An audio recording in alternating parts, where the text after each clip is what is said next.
Bom, semana passada nós falamos sobre justiça de Deus em Cristo Jesus. E hoje nós iremos falar de um assunto, basicamente vai ser continuação daquilo que nós começamos a falar. O tema dessa palavra vai ser o filho da lei e o filho da graça. E isso deve ser fundamental para mim e para você na nossa caminhada cristã. Diga assim comigo: filhos da lei e filhos da graça. A maioria das pessoas, ou talvez aí das igrejas, misturam essas duas alianças. E quando nós misturamos as duas alianças, a graça perde a sua força. Algumas pessoas perguntam: pastor, eu posso ouvir pastores de outra igreja? Eu posso ouvir alguns pastores na internet? O apóstolo Paulo diz que tudo nos é lícito, mas nem tudo nos convém. Nós não somos exclusivos, mas nós entendemos que se você ouve 10 palavras sobre a graça e uma sobre a lei, você quebra as 9 que você ouviu. E nós precisamos entender que a fé, ela é estabelecida no princípio da graça. A graça é algo poderoso. Então, muitos de nós, às vezes, podemos participar de igrejas sem compreender essa visão poderosa da graça. E hoje nós iremos falar sobre o filho da lei e o filho da graça. Pergunta para o seu irmão: se ele é filho da lei ou se ele é filho da graça?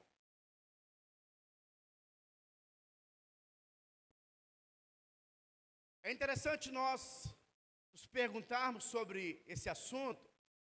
A Bíblia diz que a lei, ela é como um tutor. Ela é como aquele que está cuidando do filho que é imaturo. Algumas pessoas têm perguntado: pastor, a videira crê na doutrina da graça, sim ou não? Não. Por quê? Porque graça não é uma doutrina. Graça é uma pessoa. No livro de João, capítulo 1, verso 17, a Bíblia diz que a lei foi dada por intermédio de Moisés, mas a graça e a verdade veio por meio de Jesus. Então Jesus, ele é a graça. Ele é a graça.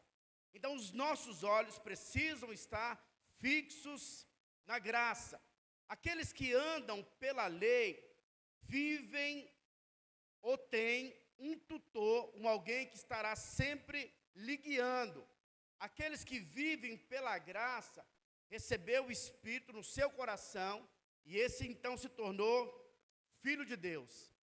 Aqueles que são filhos da lei, certamente a grande maioria deles ainda não recebeu a salvação.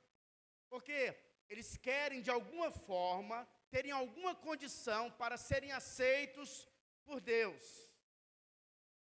Eles servem a Deus mediante regras. Quem anda pela lei, os filhos da lei, diz a Bíblia que eles são considerados filhos imaturos.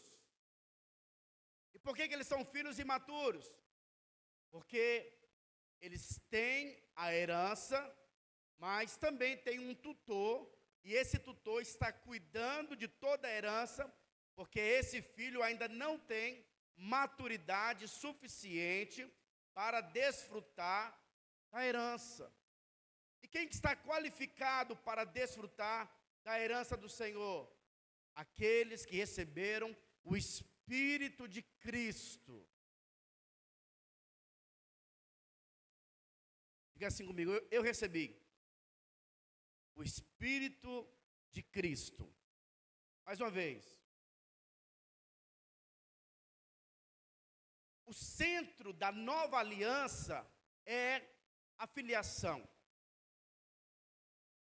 Se você olhar para todo o Novo Testamento e para toda a Bíblia, Você vai perceber, principalmente nos evangelhos, que a grande crise dos religiosos em relação a Jesus era porque Cristo dizia que ele era o Filho de Deus. Para muitos isso era uma blasfêmia. E o interessante é que para Cristo os céus estavam abertos. E para aqueles que receberam Cristo, que receberam a graça, esses receberam o Espírito da filiação. Eu quero ler com você Gálatas capítulo 4, verso 1, diz assim, Gálatas capítulo 4, verso 1. Digo, pois, que durante o tempo em que o herdeiro é menor, em nada difere de escravo, posto que ele é senhor de tudo, pode continuar, mas está sob tutores e curadores até ao tempo predeterminado pelo Pai. Aqui Paulo está falando sobre aqueles que andam fundamentado debaixo da lei. Aqueles que andam debaixo da lei, eles precisam desse tutor, que é a lei, e eles são filhos, mas são filhos ainda imaturos. E por que eles são filhos imaturos?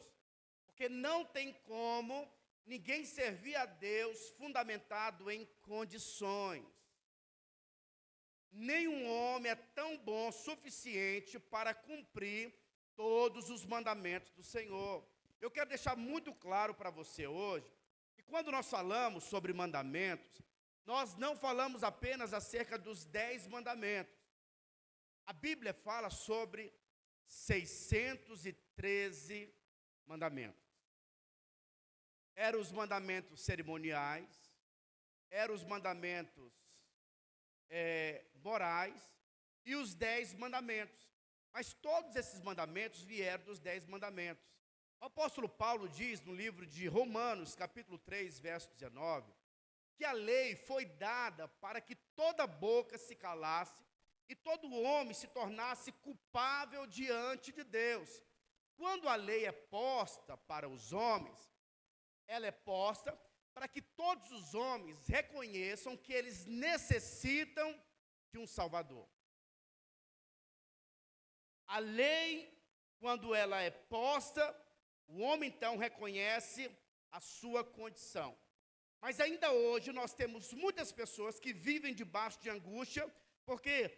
Porque elas querem servir a Deus, mas elas percebem que elas não têm condições de servir a Deus, então elas vivem debaixo de angústia.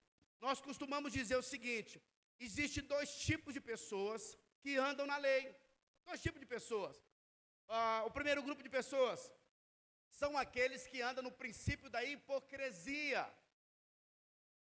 Eles não conseguem e vivem debaixo de condenação, mas eles conseguem algumas coisas e se gloriam nas poucas coisas que eles conseguem e dizem que cumprem os mandamentos, mas não conseguem cumprir.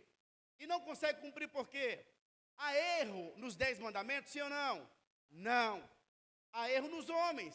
A lei, ela é santa, mas o homem é pecador. Sendo a lei santa e o homem pecador, a lei foi dada para que 2 coisas acontecessem. Número 1, o homem reconheça que ele é pecador. Número 2, o homem reconheça que Deus é santo.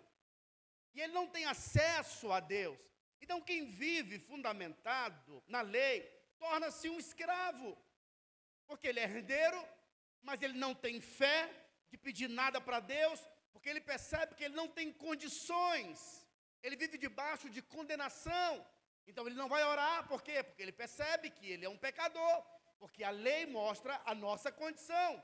E ele então não vai desfrutar das bênçãos do Senhor, porque está em um patamar de servidão. Como estão me entendendo?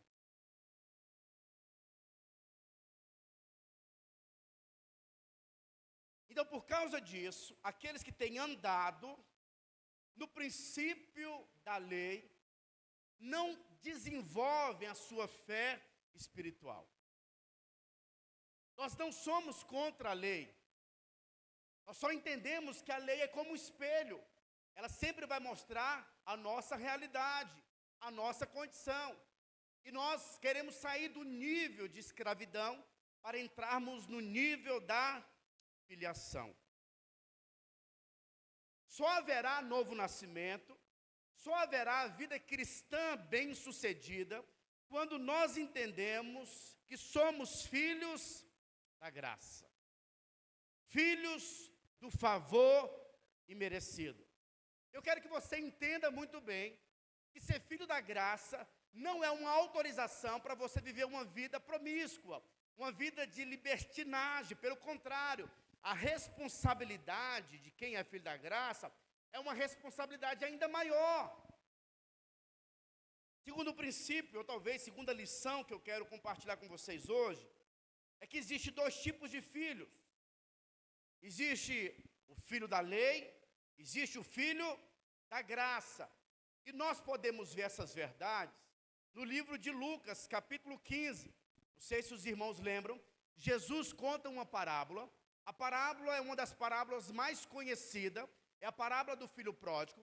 A Bíblia diz que o pai, ele tinha 2 filhos. O filho mais jovem chega no seu pai e ele pede para o seu pai a sua herança. Ele achava que estava sendo muito difícil a casa do pai. Em outras palavras, esse filho estava desejando a morte do seu pai. E o pai compartilha com ambos os filhos a herança. O filho mais jovem, ele então vai para o mundo, ele perde todo o seu dinheiro com depravações, com uma vida errada, com uma vida promíscua. A Bíblia diz que ele perde o dinheiro, ele gasta todo o seu dinheiro, e a fome bate, ele começa então a se alimentar de lavagem de porcos.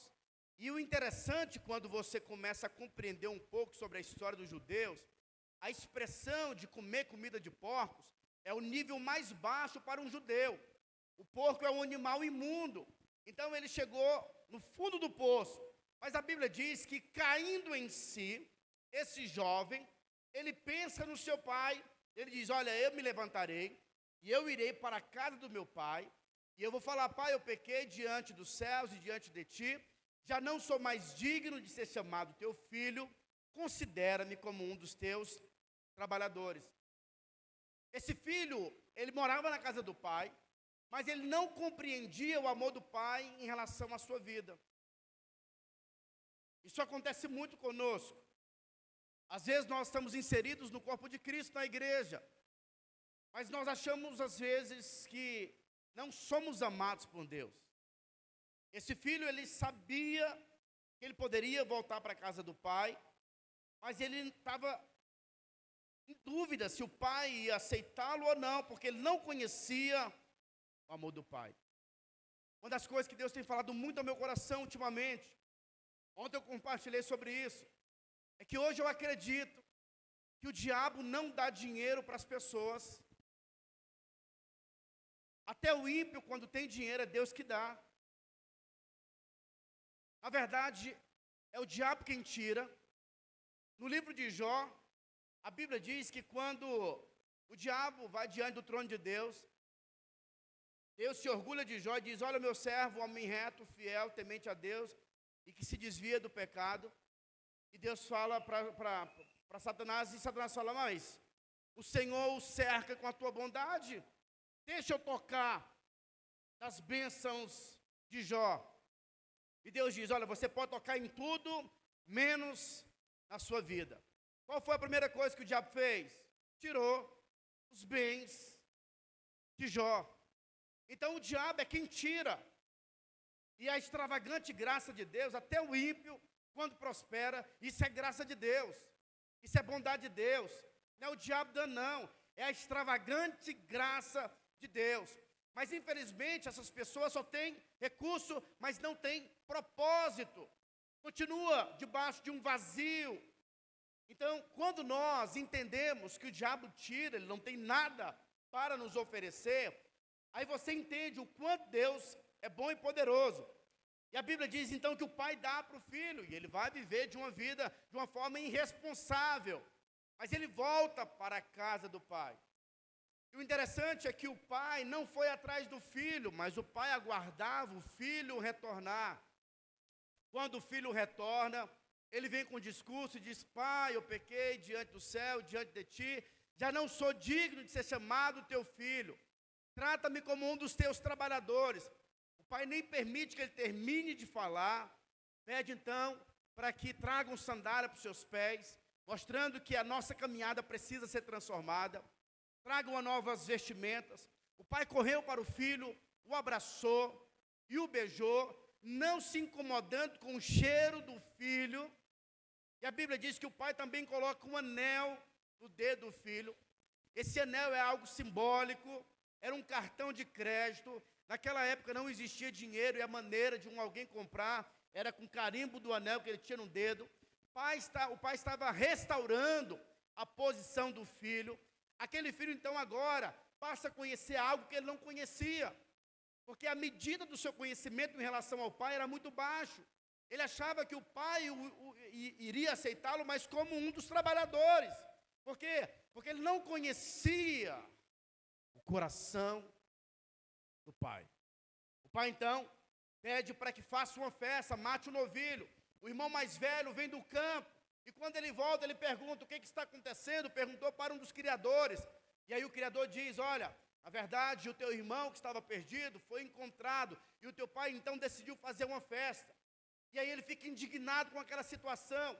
E aí o pai chega, e ele: filho, entra para a festa. E o filho diz: pai, esse teu filho desperdiçou todo o seu dinheiro com meretrizes. Eu estou aqui e eu nunca recebi uma festa como essa. Você percebe que nós temos aqui dois tipos de filho. O primeiro filho é o filho rebelde. Ele se rebela contra o pai, ele deseja a morte do seu filho, porque ele não conhecia o coração do pai.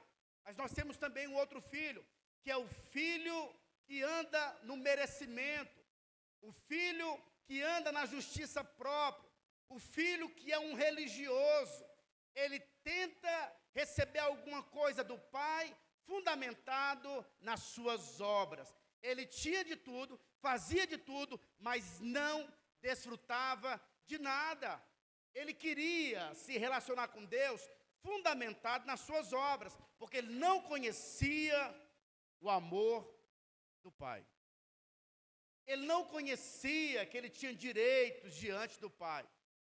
Sabe, irmãos, quantos de nós, dentro da obra do Senhor, temos vivido debaixo de angústia, debaixo de ansiedade, com medo? Por quê? Porque nós não temos confiado plenamente na bondade de Deus.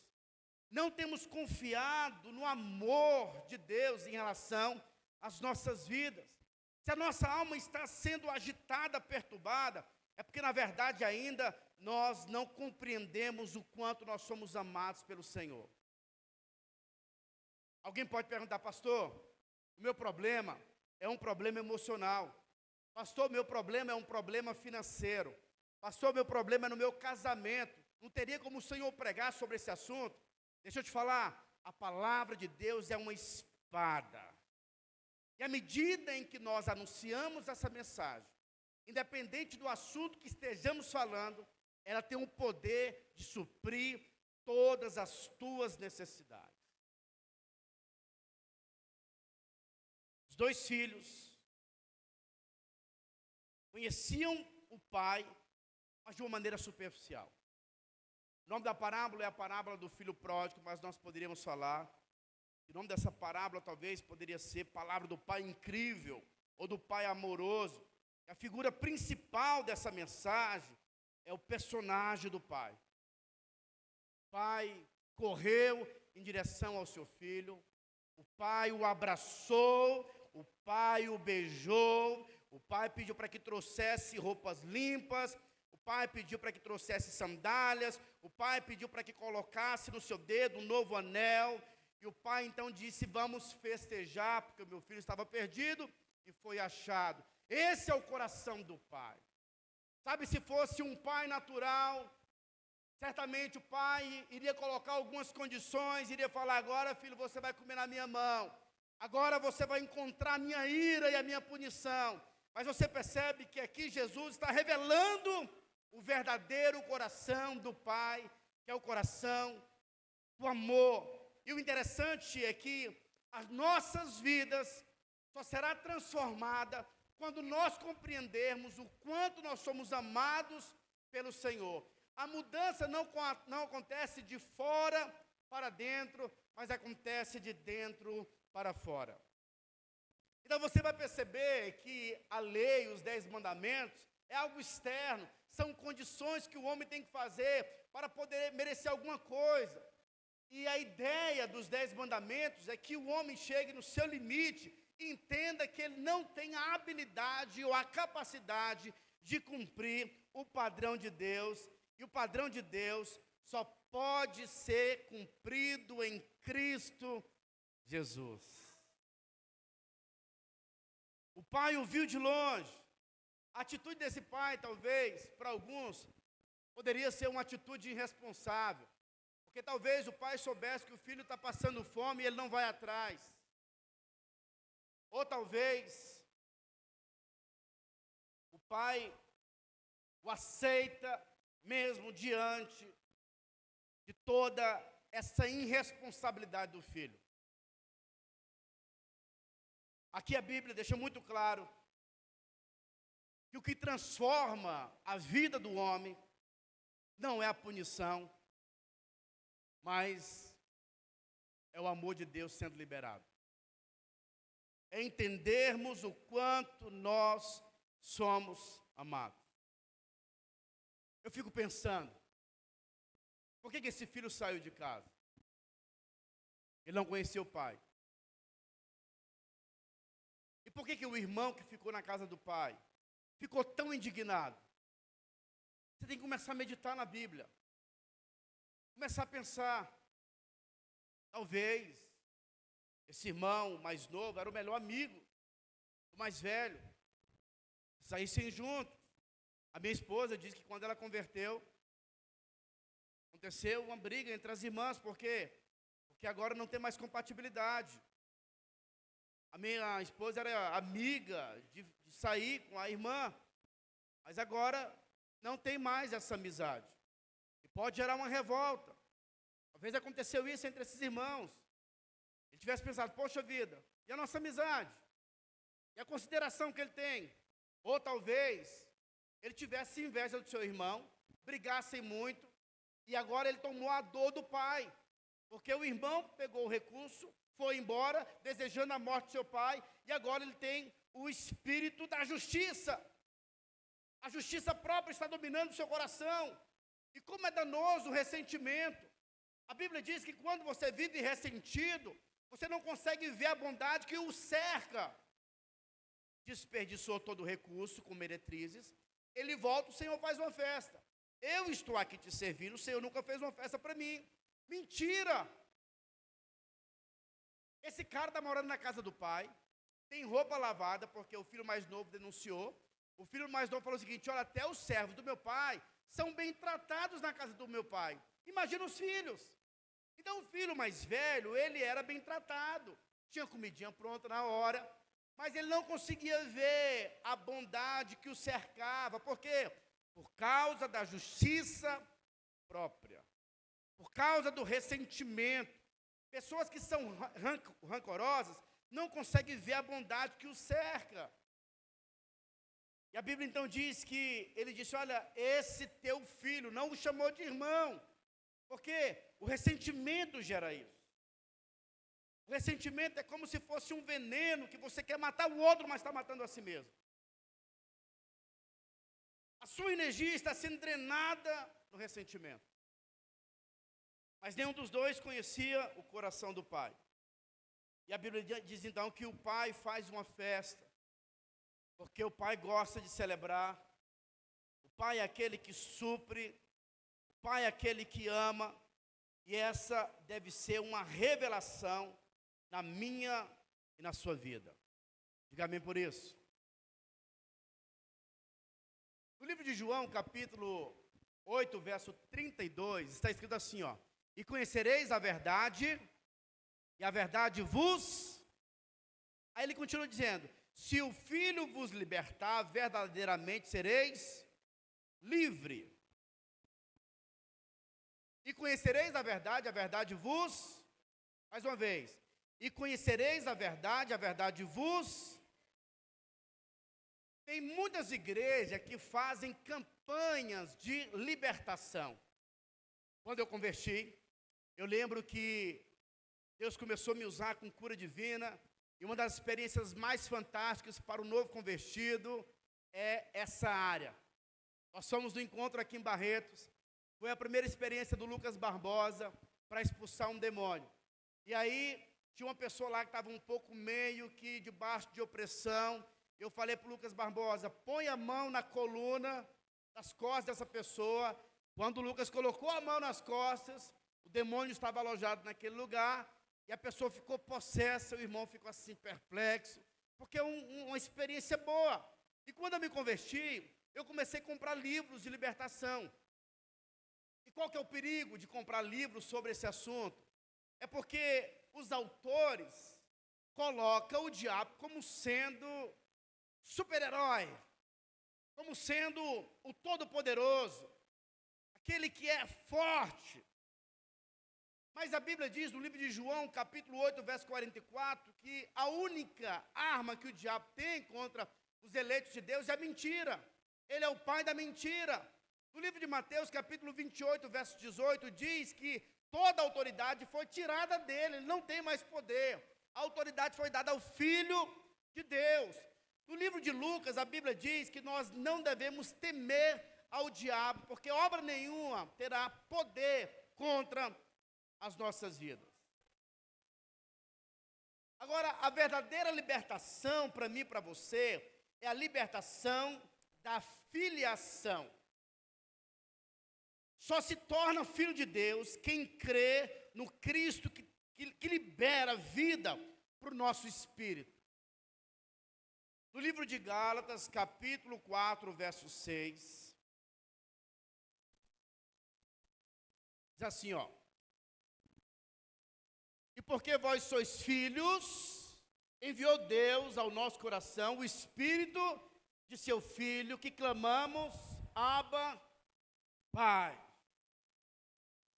Deus enviou o Espírito do seu Filho por meio de Cristo Jesus, e quando nós recebemos a natureza de Deus, nós nos tornamos filhos, de modo que agora nós podemos chamar Deus de papaizinho. Agora é uma questão de intimidade. No livro de Romanos, capítulo 8, verso 2, a Bíblia diz, porque a lei do Espírito da vida em Cristo Jesus te livrou da lei do pecado e da morte. Quando o Espírito Santo passa a habitar dentro do nosso coração, o Espírito Santo, que é o Espírito da vida, vai te levar para um outro nível espiritual. Nós não faremos mais a obra de Deus fundamentada nas obrigações. Todas as bênçãos de Deus estão escondidas na nova aliança. Por meio de Cristo, você recebe a filiação.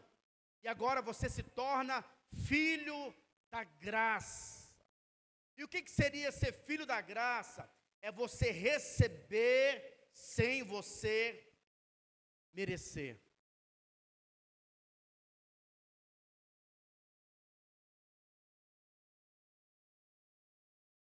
Só cresce espiritualmente quem entende que agora se tornou filho de Deus. Agora você tem direitos. Agora você pode manifestar o reino de Deus.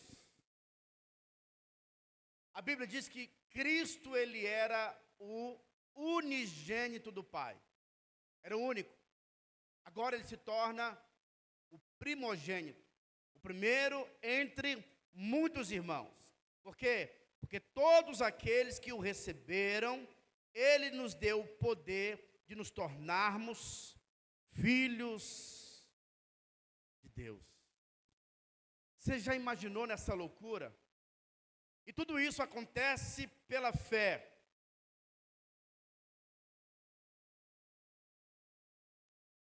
Uma das coisas, um dos exercícios mais importantes de um filho de Deus é compreender que, além de ser filho, de ter a natureza do seu pai, ele tem que manifestar essa natureza dia após dia, porque à medida em que nós manifestamos essa natureza, Deus começa a nos levar a um caminho de maturidade. Deixa eu te falar umas coisas interessantes. quando você tem a natureza de Deus dentro de si, o que Deus começa a fazer na sua vida, Ele faz por meio do seu Espírito e por meio da sua palavra. Se você for observar, os frutos do Espírito é diferente das obras da carne. As obras da carne é fruto de coisas do homem. É o homem tentando agradar a Deus. Não tem como. O homem não tem condições. Ainda que você consiga fazer algumas coisas para o Senhor, essas coisas não irão agradar a Deus. Se qualquer pessoa decide servir o Senhor sem a obra consumada da cruz, ele está anulando o que Deus fez na cruz por meio do seu Filho. Vocês estão me entendendo? Filho da lei e filho da graça. Você é filho de quem? No livro de Mateus, no livro de Lucas, Lucas capítulo 18 e Lucas capítulo 19, nós temos duas histórias. A primeira história conta a história do jovem rico. A Bíblia diz que um jovem rico, ele chega no Senhor Jesus e diz: bom mestre. Eu gosto muito das terminologias. Cristo não pode ser um bom mestre. Um bom mestre não tem o poder de mudar as nossas vidas. Você pode perceber que todas as vezes que pessoas chegavam diante de Cristo e falavam que ele era um bom mestre, os rabinos o chamavam de um bom mestre, de um profeta. Mas o que gera mudança é ver Cristo como sendo o Filho de Deus. A Bíblia diz que Pedro, ele diz: tu és o Cristo, o Filho de Deus. Quando ele vê Cristo como sendo o enviado de Deus, Deus muda a história de Pedro. Então, ver Cristo como um bom mestre não é o suficiente para termos as nossas vidas transformadas. Esse jovem rico chega e diz: bom mestre, o que eu preciso fazer para herdar a vida eterna? Cristo viu que esse cara estava debaixo de uma angústia, mas ele queria condições, ele estava mostrando que ele era bom. E Cristo então disse para ele: olha, observa os mandamentos. E o que ele diz? Eu tenho observado os mandamentos desde a minha infância, obedeço tudo.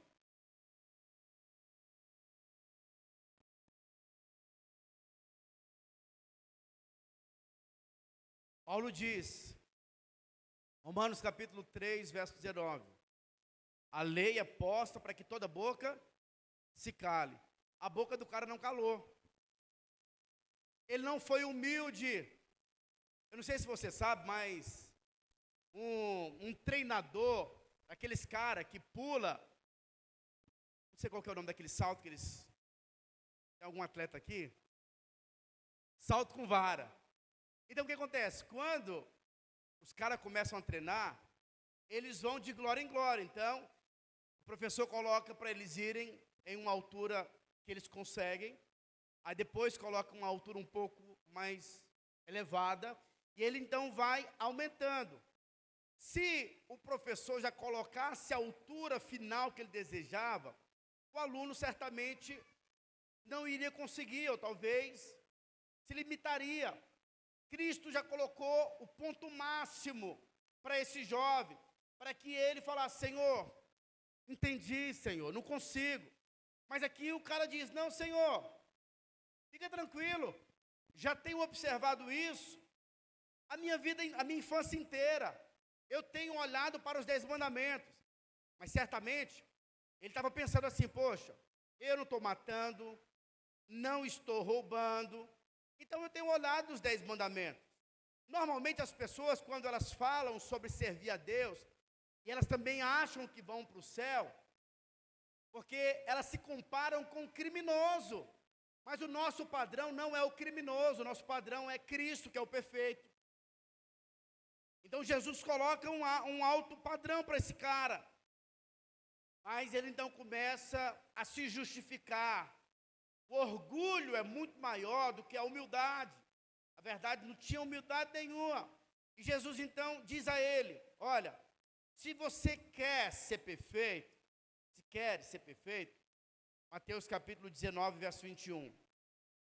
Vai, vende os teus bens, dá aos pobres, e terá um tesouro no céu.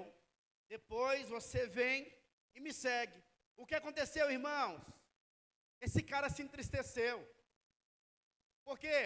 Porque ele não conseguiu, ele não queria abrir mão. Alguém pode perguntar: esse cara amava o dinheiro, por isso que ele não veio para o Senhor. Mas a grande verdade é o seguinte: imagina hoje, se eu falasse para vocês, irmão, é o seguinte, para servir a Deus aqui, você tem que pegar tudo que você tem, seu carro, casa, seus pertences, vende tudo e dá para os pobres, aí você me segue. Quantas pessoas você acha que ia ficar aqui? Então a grande questão aqui, Jesus não está falando sobre dinheiro não, falando sobre condição, sobre padrão, porque logo no verso, no capítulo posterior, capítulo 19, vai ter um outro homem rico, Zaqueu. E a Bíblia diz que Jesus ia passando, Silvano, e uma multidão o cercava. Jesus era o evangelho, Jesus ele tinha a boa notícia, estava curando os enfermos, libertando os cativos. A Bíblia diz que Zaqueu ele era um publicano, ele era considerado pelos judeus um ladrão. Zaqueu subiu em uma árvore. E por que ele subiu na árvore? Quem sabe falar? Ele era baixinho. Deixa eu te falar um negócio aqui que vai ser libertador para você. Deus sempre se manifestará nas nossas fraquezas. A fraqueza de Zaqueu chamou a atenção de Jesus. Não foi a força de Zaqueu, foi a fraqueza, a baixa estatura. Zaqueu então sobe em uma árvore. Aquele que não era alto, mas agora está nas alturas. Jesus fala: Zaqueu, me convém hoje comer em tua casa. Desce da figueira. Sabe, nós só recebemos algo de Deus quando você desce. Nas alturas, só existe um, que é o Todo-Poderoso, que está sentado em um trono de glória. E é Ele que nos coloca nessa posição, e não somos nós que nos colocamos em uma posição de alturas. E Ele então desce. Jesus vai para a casa desse pecador, e quando Jesus então decide na casa de Zaqueu, Zaqueu então constrangido pela graça, porque a graça gera isso, gera constrangimento. Zaqueu então diz: Senhor, se eu roubei alguém, se eu defraudei alguém, eu vou devolver 4 vezes mais, vou pegar metade dos meus bens, do meu reino, e vou dar aos pobres. E o que Jesus fala? Verdadeiramente hoje teve salvação nessa casa. Por quê? Porque a graça gera arrependimento. O que seria arrependimento? Muitas pessoas acreditam que arrependimento é você abandonar os seus pecados, sim ou não? Arrependimento no original significa mudança de mentalidade. Mudança de mente. Eu não conhecia quem Deus era, agora eu estou conhecendo. Eu não sabia que toda a felicidade está no Senhor, agora eu sei. Então, muitas pessoas têm buscado felicidade lá fora, mas a Bíblia diz que o verdadeiro arrependimento é essa mudança de mentalidade. Agora, como que você acha que o filho pródigo estava na casa do pai? Ele sabia que cada prato de comida, cada garfada que ele colocava na sua boca, era fruto da bondade de Deus. Que o homem nada tem, se do céu não lhe for dado. A Bíblia diz então que esse Zaqueu, ele não mostrou que ele era alguma coisa. Ele simplesmente reconheceu que ele necessitava de um Salvador. Irmãos, nós costumamos dizer o seguinte: no dia que você menos merecer, é o dia que você tem que se desafiar diante de Deus e dizer: Senhor, hoje eu quero receber toda a tua graça e todo o teu suprimento. E você vai se assustar, porque só há suprimento dos céus quando há um reconhecimento e uma grande necessidade no nosso coração de que precisamos daquele que é autossuficiente. A graça, ela é supridora. Nós poderíamos agora fazer um paralelo. O jovem rico vem perguntando para Jesus: o que eu preciso fazer? Jesus apresenta a condição e o orgulho dele cresce. Já tenho observado tudo. Zaqueu não apresenta nenhuma condição.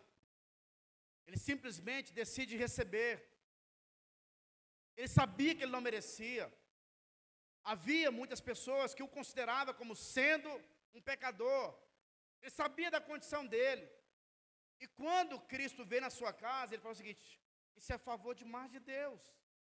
E aí o coração dele é transformado, por quê? Porque ele recebe da bondade de Deus. Deus muda a agenda dele por causa de um homem que reconhece que é um pecador. Zaqueu estava atrás de Cristo, por quê? Porque o dinheiro que ele tinha não era suficiente para suprir as suas necessidades.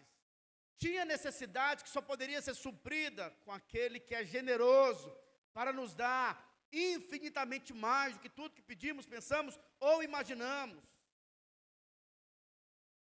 Sabe, meu querido irmão, hoje a minha oração por você é uma oração para que a angústia seja removida, o medo seja removido, a condenação seja removida da sua vida.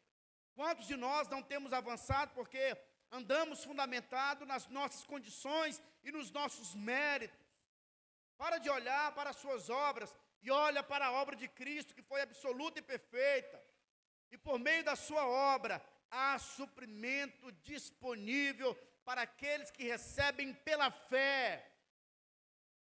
Você é herdeiro, mas você só vai desfrutar da verdadeiro suprimento quando você compreender que o Espírito de Cristo está disponível para você. E nós servimos a um Deus que é um Deus bom.